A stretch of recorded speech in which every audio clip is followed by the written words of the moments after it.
Hello everyone, welcome back to another video. In this video I will show you how to run HTML code in Visual Studio Live Server. So right now, as you can see, I am in Visual Studio Code. Let me just create a new HTML file.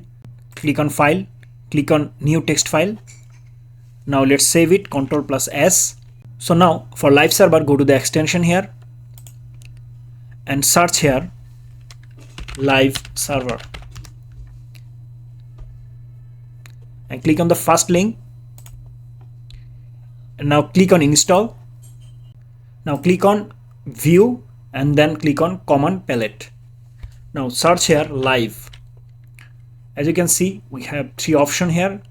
So just click on Live Server, open with Live Server,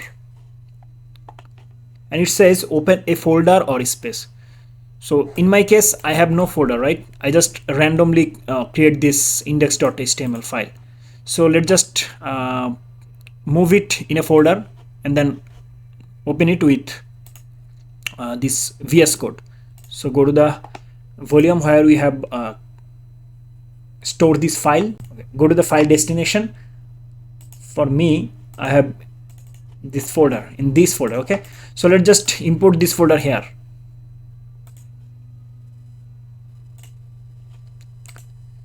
So here we have now the folder.